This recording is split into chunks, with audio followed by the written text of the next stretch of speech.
Sreelekha തിരുവനന്തപുരത്തിന്റെ mayor പദത്തിലേക്ക് എത്തുന്നു എന്ന സൂചനകൾ പ്രബലപ്പെടുകയാണ്. തിരുവനന്തപുരം മേയർ സ്ഥാനത്തേക്ക് ശ്രീലേഖ IPSന് മുൻഗണന. ഇതാണ് ഇപ്പോൾ വരുന്നൊരു പുതിയ വിവരം. BJPയിലെ അന്തിമ ചർച്ചകൾ ശ്രീലേഖയെ മേയറാക്കുന്ന അനുകൂലം. പ്രശാന്ത് കൃഷ്ണയുണ്ട്. പ്രശാന്ത്, സ്ഥിരീകരിക്കുന്നുണ്ടോ മേയറാകും ശ്രീലേഖയെന്ന്? നിർണായക തീരുമാനമെടുക്കേണ്ട മുതിർന്ന നേതാക്കളെല്ലാം ശ്രീലേഖ IPS ആണ് മേയർ പദത്തിലേക്ക് എത്താനുള്ള സാധ്യത പങ്കുവയ്ക്കുന്നത്. മാത്രമല്ല ശ്രീലേഖയ്ക്കാണ് മേയർ സ്ഥാനത്തേക്കുള്ള മുൻഗണന എന്ന കാര്യം ഏറെക്കുറെ ഉറപ്പിച്ചു കഴിഞ്ഞിരിക്കുന്നു. BJPയിലെ അന്തിമ ചർച്ചകൾ ആ രീതിക്കാണ് മുന്നോട്ട് പോകുന്നത്. ശ്രീലേഖയ്ക്ക് അനുകൂലമാണ്.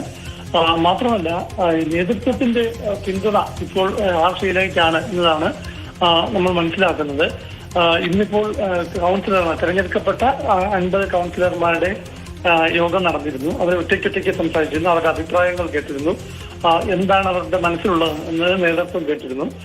അങ്ങനെ പങ്കുവച്ചവരുടെ ഭൂരിപക്ഷം പേരുടെയും പിന്തുണ രാഷ്ട്രീയക്ക് അനുകൂലമാണ് എന്നാണ് മനസ്സിലാക്കുന്നത്. എന്നാൽ അതേസമയം തന്നെ ഈ രാഷ്ട്രീയ പരിചയമുള്ള ഒരാൾ നയിക്കണം എന്ന ചില അഭിപ്രായങ്ങളും ഉയർന്നു വന്നിട്ടുണ്ട്.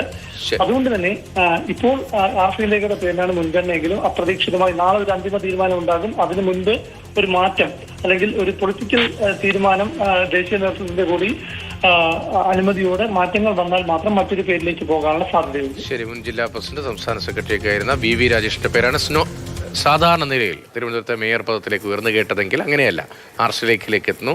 അതല്ല, ഇനി മറ്റു പേരുകൾ കൂടി ഒരുപക്ഷെ പരിഗണിക്കപ്പെടാനുള്ള സാധ്യത ഉൾപ്പെടെ ഉണ്ട് എന്നാണ് പ്രശാന്ത് നൽകുന്ന വിവരം.